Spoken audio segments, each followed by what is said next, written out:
Well, hello and welcome back to the Lamppost Listener. My name is Daniel. I'm Phil. And this is a podcast where we chronicle transcendent truth by traveling further up and further into the classic works of children's literature.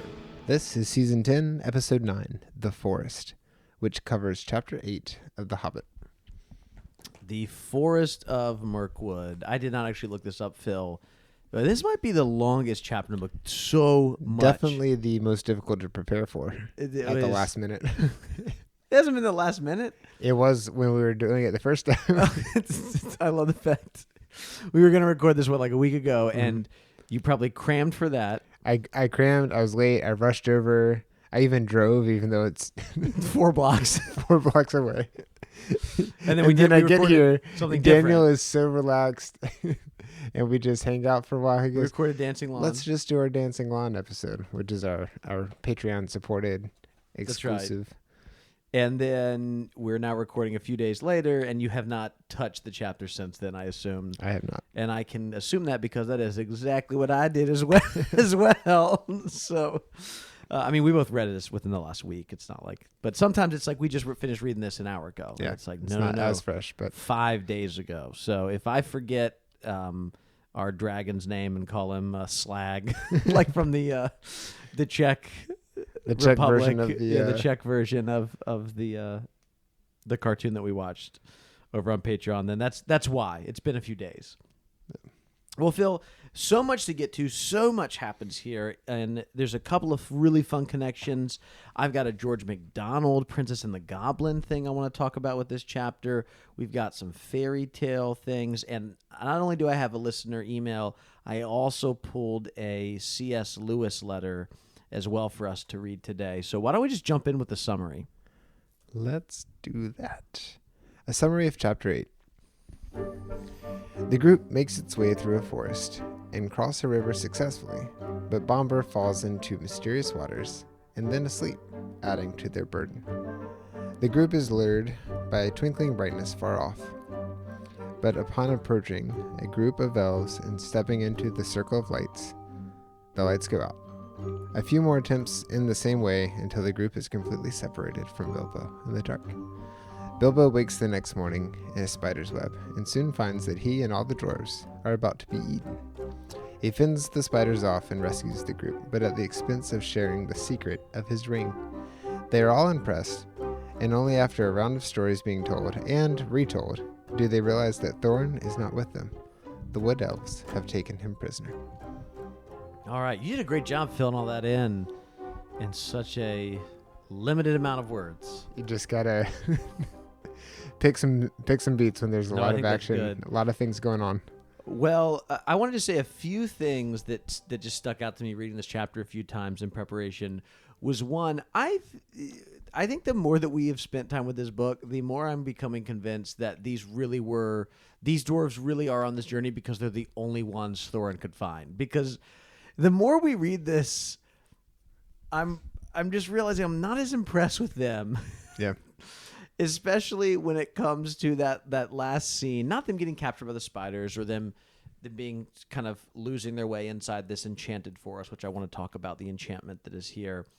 But more of the fact of they're going around telling all these stories without making sure the literal leader of the group is there. There. Not super observant. Yeah. Anything you want to mention before we dive into our walkthrough? Ooh, nice choice of words, right? One of the things that stands out to me from this chapter is the naming of Sting. Okay. And how simple and so powerful something like that can be. Mm-hmm. I think a lot of the swords that have names, it lends this air of, wow, there's this deep history, and they're always knocking dust and cobwebs off of them and holding them up and saying the name in this reverent kind of way. And Bilbo here just stabs the spider and then names it right there, and now it has a capital S and gets to live on in history. That's great. I do like that. All right, one other thing before we jump in.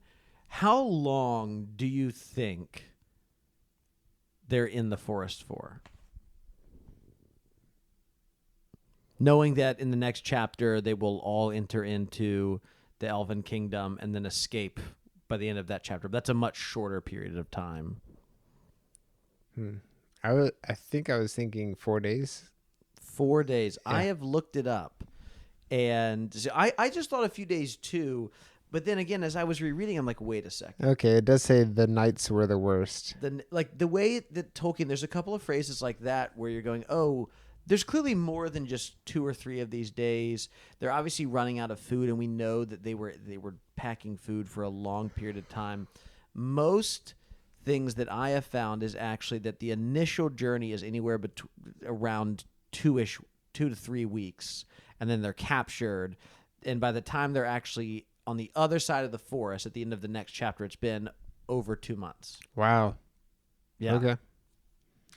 So, and actually, you know what? Ironic, because I have over here, I have Rateliff's History of the Hobbit open, but I'm not looking at it necessarily right now. We also have all these other Lord of the Rings books over here. I bet Tolkien has this in the end of Return of the King's appendices. Because remember, he has that like timeline that goes to the appendices. I didn't even think to look there. I wonder if he has. I don't know how much of the Hobbit is listed there. Obviously, Lord of the Rings is. Right. But Is this the one where all the dates are BBY? Stop that. You gotta explain it because no one knows what you're talking about. In Star Wars, there are events that happened before the Battle of Yavin. Yavin. You're right. Correct me on that. And dates that happened after the Battle of Yavin. Yes, the Battle of Yavin is when the first Death Star blows up in A New Hope. Whoa. So spoiler alert from May of 1977. Sorry, everybody. Or actually, from spoiler alert from 0 BBY. Everybody. That's right. What's also a problem about that, just pause on Tolkien for a second, because he was incredible at crafting history and narrative and worlds like that, and Star Wars not known for doing that well across long periods of time. Yeah. Is at least with the Gregorian calendar, like nobody in 50 AD was like, we all live in 50 AD now, right? But in the Star Wars canon, within a year, they're like, okay, we all renamed, all of us changed all of our calendars based on just what happened last year, which makes no sense. Yeah. Like, they're changing the way that they mark time within a year of that happening. They're like, all right, everybody, change your calendars back to 0. We blew up the Death Star. Which, again, is also wild. So you think your system of Jesus was born and they all restarted the calendar, you think that's fine? No, but they didn't restart it right then. Now. Well, yeah, they started in -4 BC. Stop. No, but I meant like it's not going to happen at that exact time. And what also doesn't make sense, the incarnation of Jesus Christ is significantly more important, obviously, than blowing the Death Star up, especially because even in the canon of Star Wars, after the first Death Star blows up, the Empire doesn't dissolve. They just blew up their biggest weapon. They didn't overthrow and like put a new government in place. Like, so you kind of thought Jesus was going to overthrow and put a new government in place? That's not what I mean. You really sounded like a Pharisee. We got to get back to Mirkwood here. All right, so they enter into the forest, and Tolkien has such a great way of taking the very kind of Germanic feeling fairy tales and putting some of that enchanted dark forest imagery into here. There's a couple of different things where we hear about the eyes that are watching them, insect eyes. And they're different colors. They're yellow and red and green. They're watching them. But something is enchanted enough about the path because the eyes, they never come too close to the path. They get close, but not close enough to see the whole bodies of whatever's looking at them. We also see... I think it's here at the beginning too that we also see the spider webs and we see all the things, but they're never going over the path. Again, something about the path itself. Yeah, here it is. The nastiest things they saw were the cobwebs. Dark, dense cobwebs with threads extraordinarily thick, often stretched from tree to tree or tangled in the lower branches on either side of them. There were none stretched across the path, but whether because some magic kept it clear or for what other reason they could not guess. It's such a great atmosphere that is being portrayed here. I think one of those giant elephants must have walked through. The ones that Legolas rides. I do love the description of the pitch dark. It's Yes. amazing because he's describing something that you cannot see. You Mhm. can't see your hand in front of you, and yet I can picture this vividly. And that's just because it's so well done. It also, you see the group doing things. They all slept so closely, all closely huddled together, and took it in turns to watch. And I'm so curious what they're watching because they can't see their hands in front of themselves. They can see the glowing eyes. I always got the sense that it's like you're just taking watch in case something showed up. Mm-hmm. But you're right. There isn't really much you can do. Yeah. It gives you this great sense of how long, well, not an exact sense, but it gives you a sense of time passing. The group is... But time isn't, in a way, and the reason I asked you that question is because time doesn't really seem to be passing. It feels, every day is so monotonous that it feels in some ways like time is standing because you're still. not getting that circadian rhythm of the sun rising, the sun Well, even setting. that, and the fact that it feels like you're not getting anywhere. You're traveling and moving, but you don't see anything on the horizon. You're just moving and moving. In some ways, I think there is a sense of, I'm so happy we just read Smith of Wootton Major, because in some ways, entering into this enchanted forest is like going into fairy. Obviously, this entire story is a fairy story. Like the entire Hobbit is a fairy story, but our own characters are like leaving their world to go into this enchanted world. It reminds me of how Smith would walk through the land of fairy and be in this enchanted place where time is kind of standing still. Obviously, with a very, very big difference that it's beautiful and wonderful and enchanted in a positive way when Smith is there in the land of fairy, whereas our characters here, it's enchanted, but in a much different way, in a much more frightening way. But it does feel like they were kind of now set apart. They're in this other realm in a way. Yeah, it's definitely set apart from where they were before. Well, they eventually they get to a river. They get to a river, and So everyone gets across except for Bomber. Bomber falls in, but the reason he falls in is, well, the reason no one notices is they're all distracted by this deer that charges at them, knocks them all over. And so they're not paying attention. And then Bilbo is shouting in praise of the shot that they've taken after this deer that's now disappeared into the darkness. But then something happens, and they realize that Bomber has fallen in and that he's drowning. And the description from the narrator here is, it was only too true. He only had 1 foot on land, and then they call the deer a heart. The heart bore down on him and sprang over him, and then he had stumbled and ends up falling in the water that you're definitely not supposed to touch. yeah, not great. When he is eventually pulled out, he is asleep. He is very, very asleep. He's awake enough to catch the rope that they throw. Mm-hmm. But then they After can't him. undo the rope. His grip is so tight. Yeah. So they must have gotten it right at the last second. Yeah. One other thing I want to just point out, because later on we're told that there is a white deer, so we can only assume that this is probably the same deer. In fact, it says that there's a white deer, as snowy white as the heart had been dark. So the first one that we see is this kind of dark deer, and now we see this white deer. And I just want to point that out because in Arthurian legend, as Tolkien is obviously very familiar with, white deer are usually signs of something supernatural or messengers from another world. Again, when we see this at the end of Lion, the Witch, and the Wardrobe, right? Our 4 heroes, as grown kings and queens of Narnia, follow the white stag all the way back literally to another world. And so, which I don't know if we ever made that connection necessarily. We were novices back then. We didn't know what we were doing. We were young. Back in, 2017 when we were recording that for the first time? Not 2017, but yeah. When would it have been? 2018. 2018. Okay. Well, I was off by 1 year. Look, I mean, you can't expect me to know. We've done so many of these at this point. That's right. Enough to get syndicated. So there is this sense of something otherworldly here, and they do use up all of their arrows. They now have. Oh, this part's the worst. Keep going. Tell me about it. They turn and they fire the last of their arrows after the white deer, and Thorin's shouting, "Stop, stop!" But it's too late. He says the excited dwarves had wasted their last arrows, and now the bows that Beorn had given them were useless. Yeah. And this begins a really difficult part of the journey. They're continuing on. They're beginning to run out of food. And eventually they completely run out of food while still carrying Bomber 4 people at a time. And there's a quick moment here where Bilbo actually climbs to a top of a tree to see their way out. And Tolkien tells us actually a little bit about Bilbo's unluckiness here. We talked a lot about Bilbo's luck, but Bilbo, when he climbs to the tree, it happens to be that where he's standing is looking actually up at a ridge, but he doesn't quite know that the ground is rolling up. Where Tolkien tells us if the ground had been level or even just a little bit looking down, he would have actually seen that the forest was coming to an end. Mm. But because the elevation is going up a little bit, he actually doesn't see, and it looks like there's forest and they're right dead in the middle. Where at this point we're told they're actually really close to the end.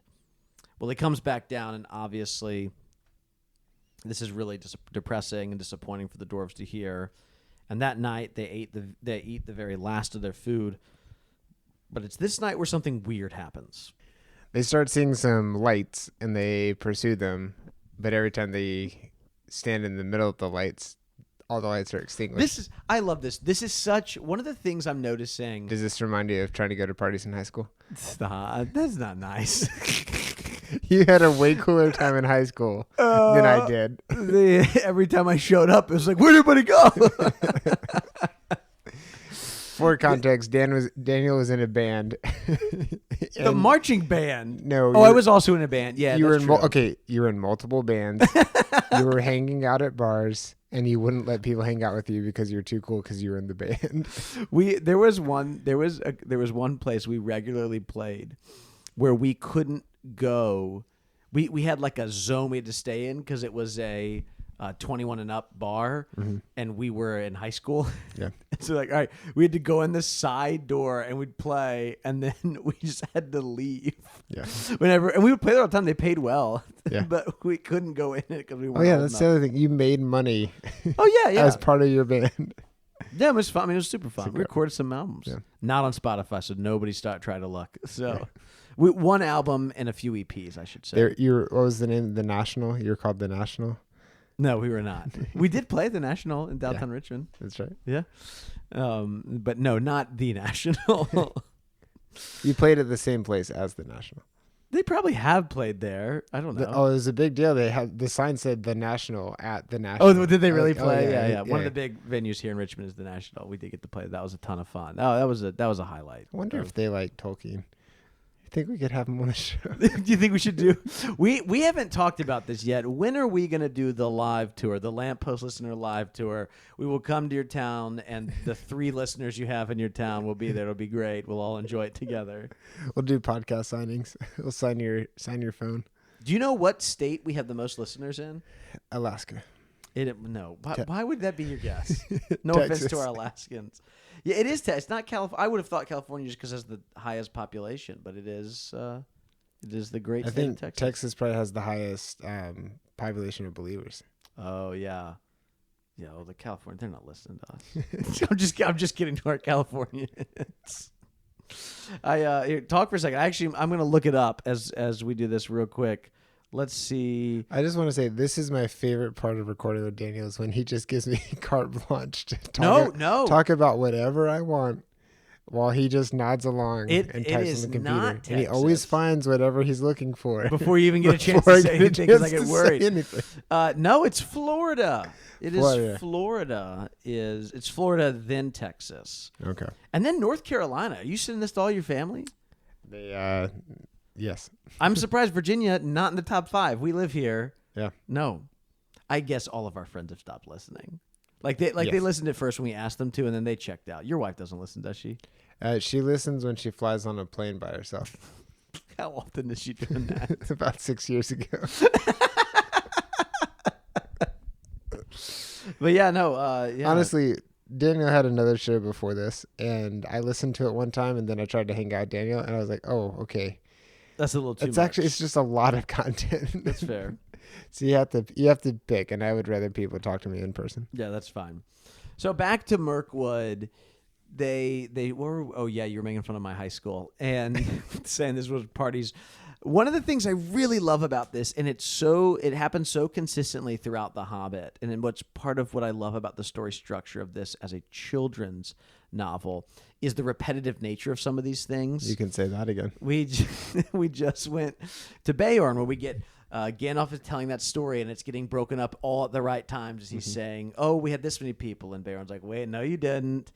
We had a similar kind of thing happening with some of the repetitiveness that we found in Chapter 2 with the trolls. We definitely see this in Chapter 1 when all the dwarves show up. And now here we go again, where by the second time this is already happening, where they show up, all the lights go out, and the elves run off or disappear in some kind of magical way. You can anticipate it once more, which is a really fun thing to happen. I was going to say also just the grouping of things being in threes. It's just a nice repetitive. It just works. The fact that they keep pursuing them. Yeah, well, the second time that someone steps into the circle, it's Bilbo, and he goes unconscious. It's really weird. He kind of passes out, and they have to kind of bring him back in, wake him back up, and they do it again. And this time it's Thorin who steps in that third time, and Thorin is passed out. And we'll actually find out later that he's gone for the rest of the chapter. Yeah. He's actually there. That's when he gets captured by the elves, when he is kind of magically enchanted into sleep. But after that third time, that's where there's actually a break in I believe there's a break in the actual text where there's a bunch of darkness. People are crying out. No one can find one another. They're yelling out for the dwarves. Thorin has now been put to sleep, even though we don't know about it, and that is when the Bilbo wakes up to find something terrible. And there's this desire that drives them to keep doing this. Well, they're hungry. Yes, and so they do leave the path, which they're not supposed to do. Right. But they lie still and they listen for a while and they just can't resist, and they go to get. They try once more to get help. Which I don't blame them at all for this. I know they already know, hey, didn't we follow a fire once and almost got eaten by trolls? But at this point, they are literally starving to death. I assume they have no idea how long they've been in the forest. They kind of think, we're going to die in here anyway. We might, and I think someone even says that, hey, let's at least die with food in our bellies, or at least attempting to get food in our bellies when this happens. But while they try to put food in their bellies, there's some other spiders that want to put them in their spider bellies. And their abdomens. Wait. They only have spiders and insects. They only have 2 body parts, right? Not body parts, but like. Are spiders insects or not? No, they're arachnids. Yeah. So the insects have the 3 body parts. You've got the head, the thorax, and the abdomen. Mm-hmm. Are spiders just head and abdomen? What is Thranax? Is that a Star Wars thing? That's a Anthrax Pokemon is the character. thing from Terrace. Yeah. Snorlax is what you're thinking of. And they have to play the magic flute to wake Snorlax. That's right. Well, tell me a little bit about what happens to Bilbo once he wakes up and is almost the food of a spider.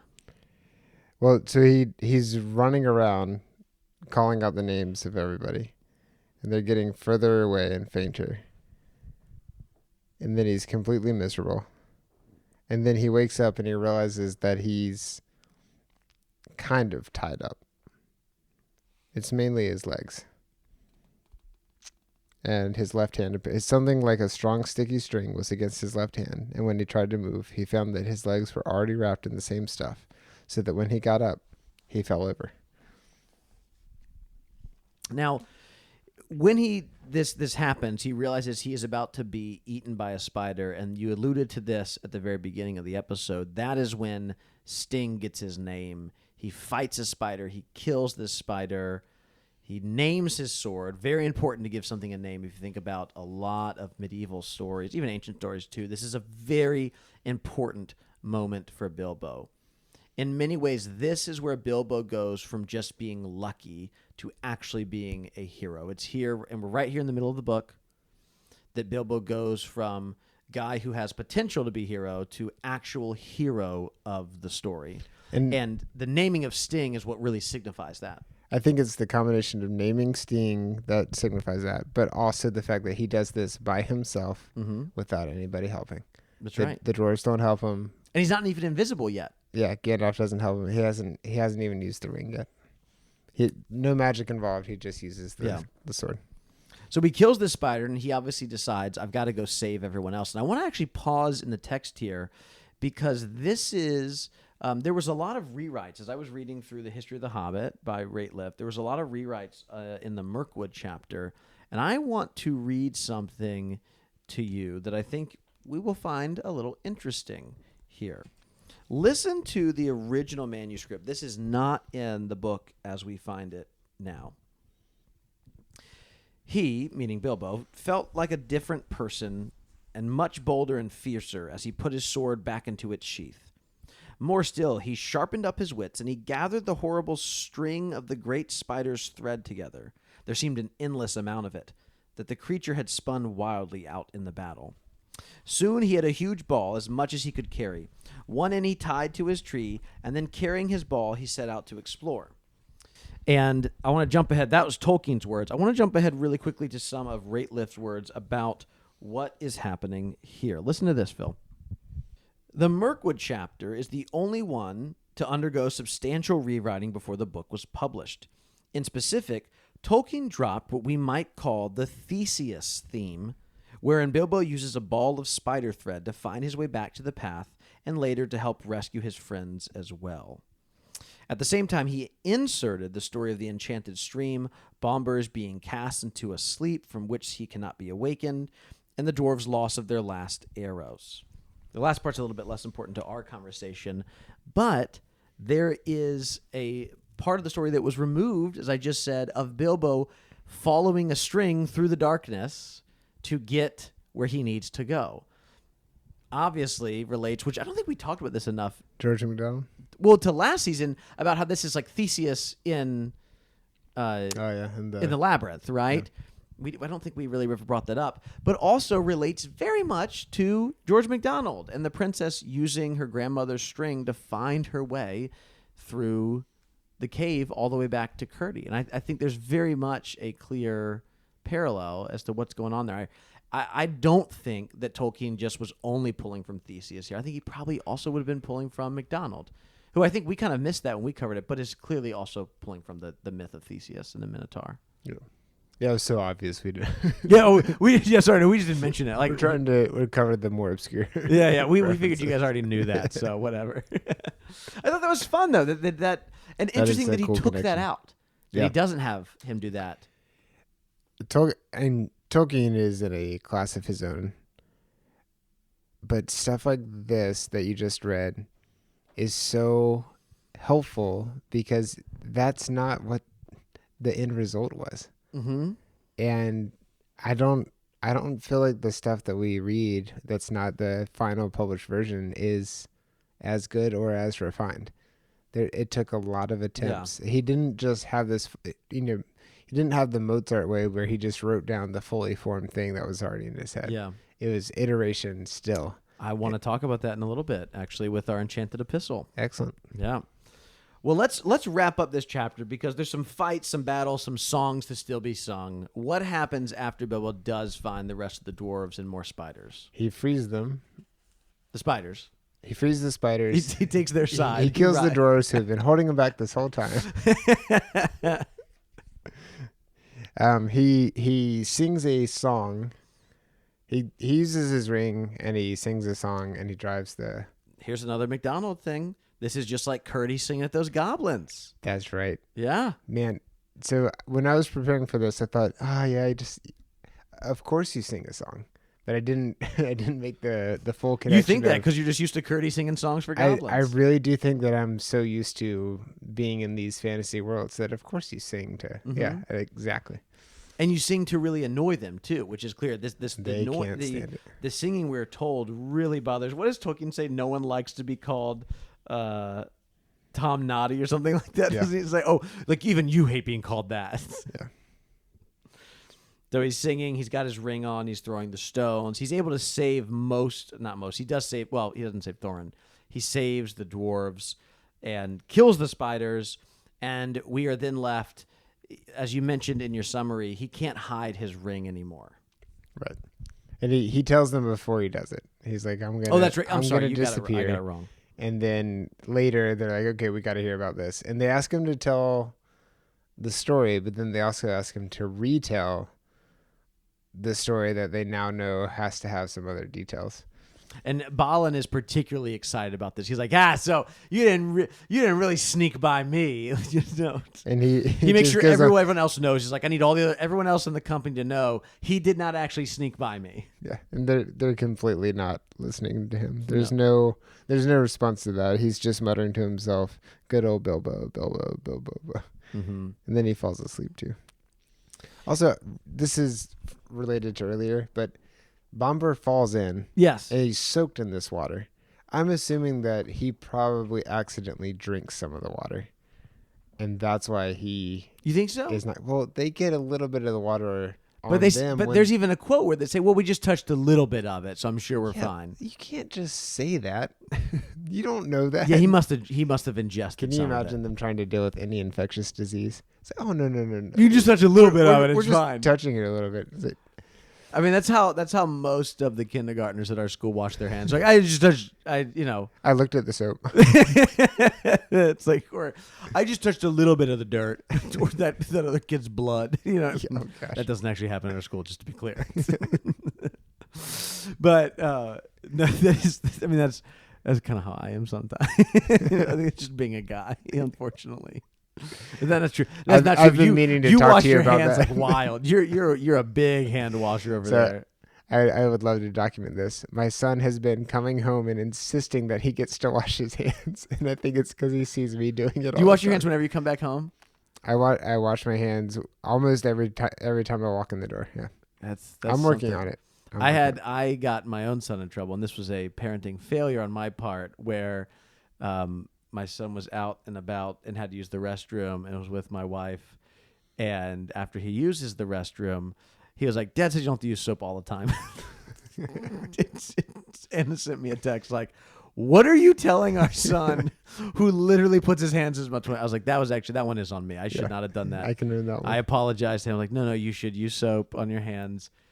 Daddy's sometimes rushing and needs to be better about personal hygiene. All right. Well, let's. I'm gonna sanitize these microphones before we put them back in the bag. We've never washed them, No. but you're also not. We have our own. That's right. Yeah, yours is that one. Yeah, and yours is that one, so we're good. Well, we actually now. This is where we leave the dwarves, and we spend a little bit more time with Thorin. Tell me what happens here. Yeah, they're asking Thorin questions, and he's not helping his case when they say, "What were you doing in the forest?" And he says, "Looking for food and drink," and he's being belligerent. Yeah, but there's this long history between dwarves and elves, which you really have to watch Amazon Prime's Rings of Power to find out, to understand why. If you want to know a little bit more, someone missed someone's wedding. That's all we know. Yeah, no. So yeah, he asks. They go back and forth. Thorin's not giving the Elven King anything. And so that's exactly why he says, just throw him down in the dungeon. This isn't like, we're not going to let you stay here. I mean, we will let you stay here as long as you need to. And that's kind of where we're left at, except for, I'll read maybe the last paragraph here because this is really great. There in the king's dungeon, poor Thorin lay. And after he had got over his thankfulness for bread and meat and water, he began to wonder what had become of his unfortunate friends. It was not very long before he discovered, but that belongs to the next chapter and the beginning of another adventure in which the Hobbit again showed his usefulness. Any final thoughts on this chapter? It's definitely lengthy, but it's just so packed with great description, and it has that great mix of you finally get out of one crisis and then you realize that something's still not quite right, and it's going to lead to this next part, and you get just the taste of, okay, we know where Thorin is. It's not a mystery. That's right. But also his situation gets worse. Now he's locked up, so it has the food and water part solved, so he'll live a little bit longer. But now there's another conflict for the whole group to navigate. That's right. Chapter 9 is Barrels Out of Bond. Oh, one of my absolute favorites. I mean, I'm liking all these chapters, but really excited for Barrels How to Bond.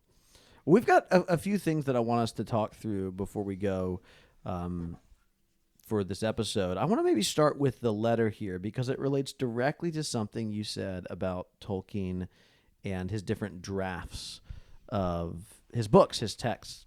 And it comes from our friend Jack Lewis, good old Clive Staples, who wrote a letter to a literary critic. I think he was actually a professor named Charles Brady, who was over in, I think he was somewhere in New York. He wrote this on October the 29th, 1944.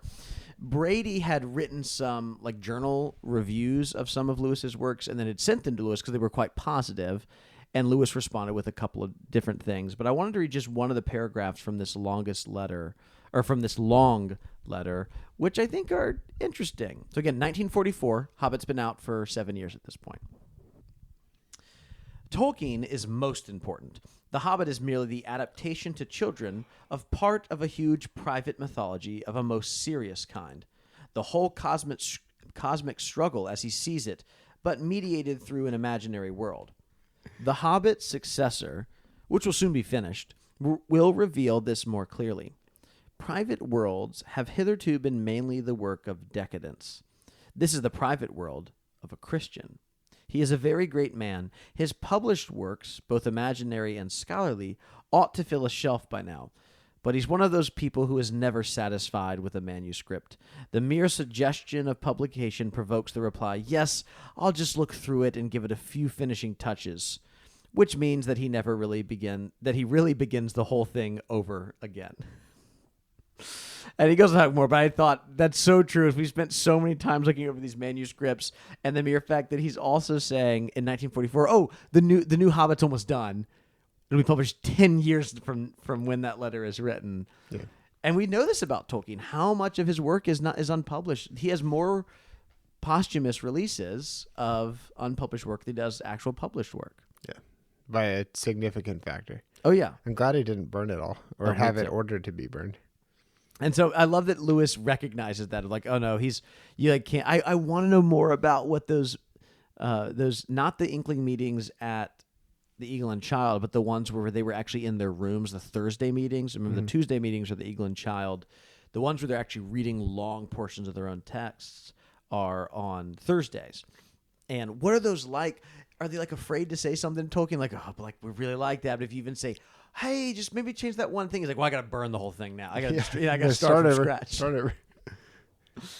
I just thought that you would really appreciate that. I do, and this happens with all kinds of projects where you, especially from the programming side, it's really hard to change stuff. There's a reason that most people are maintaining a code base because it's hard to start over when you're being paid for the thing that you've already built. Mm-hmm. But when you're doing a project just by yourself and you get to a point where it's getting a little bit challenging to adjust something, because there are things where you have to rename a bunch of stuff in a bunch of places, which I imagine is true in fiction. And I can't imagine what that was like before Find and Replace was available as a feature in a word processor. But then the urge is, oh, I've made all these mistakes. It's just going to be faster to start over. And then for the 25th time, you start over and you build another thing. That's right. Yeah. Well, you don't have to do all that.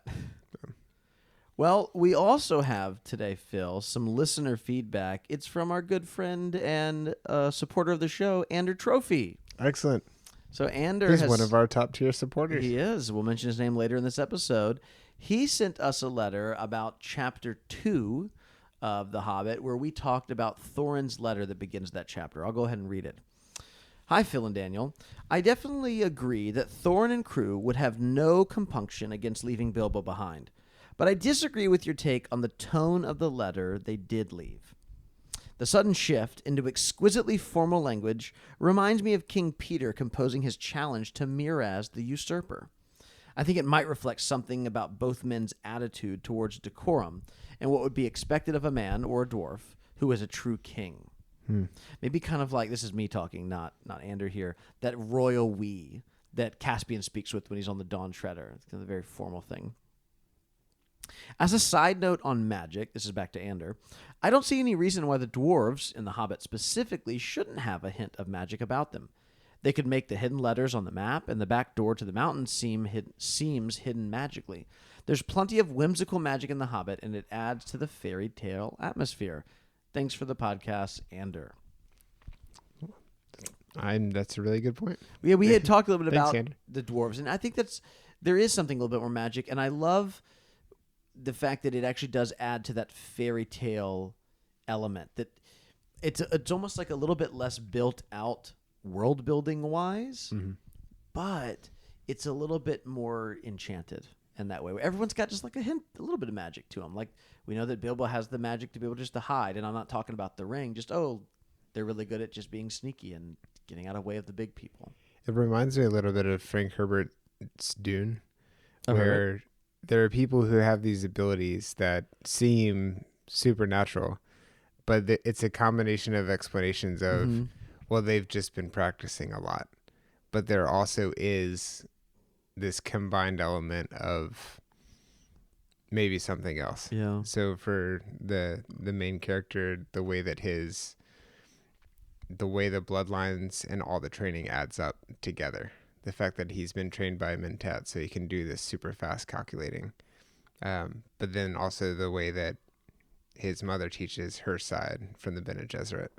And then he also has the fighting training from someone else. But then all of this is How come Gurney Halleck doesn't get name dropped here? And then there's Gurney Halleck is the one who did the training. That's what I'm saying. You didn't name drop. He's like his mother teaches him here. He gets the Mentat. Like just some other get weapons a name. guy. The Mentat didn't get a I name. guess you're right. Who's the Mentat that teaches him? I'm blanking on that. Obviously Jessica is his mom. Oh, It's been Howitt. Thufir Howitt, isn't he the Howitt, yep. Yeah, he's the Mentat. Yeah. I think Andrew's email here reminds me that, okay, maybe there's more to it than just their craft is so good that they've been able to hide the door. It's something beyond that. But it also, the craft is there. And I think it's that combination that makes, it's hard to say realistic fantasy, but more realistic fantasy. Yeah. I don't know, it just feels more grounded and it feels more real and thought out because stuff has this combination explanation instead of, I just used this other spell from this thing that I've never mentioned before. Everything feels like it actually could have been, it falls in line with what we know about these characters, and there are limits to it. You can't just magic your way out of everything. They're still in these pretty tight spots. Sometimes you just have to stab with a sword. You can be really good at hiding, but you still have to kill a spider or two. Yeah, that's what I like. That's a great way for us to book in this episode. Maybe a good T-shirt or lamppost bumper sticker. Lamppost bumper sticker.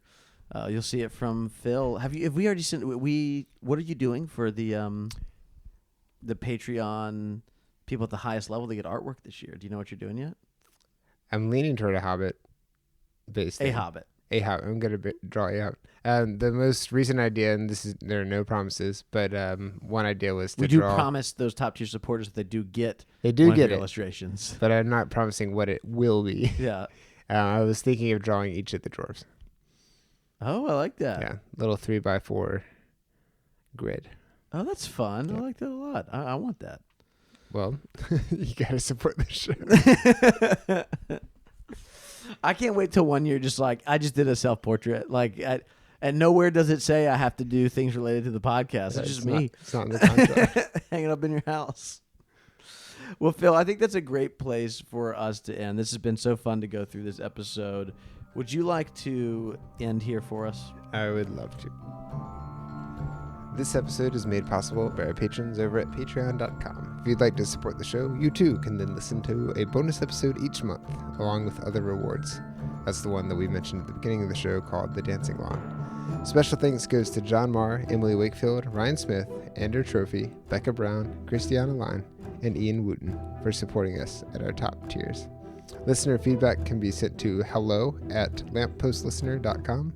Voicemails can be left at 406-646-6733. And we would encourage people to leave a voicemail there because otherwise we're in danger of losing that number because sometimes Daniel forgets. I do forget to update He has it. to send me a fake text every 2 months. And it just That's says, I'm sending you this so that we don't lose the number. You can find all our previous episodes, links, and book information at lampostlistener.com. We would also appreciate a review on Apple Podcasts. This helps other listeners find the show and join our read-through. Thank you for coming along on this journey, and we will be back soon.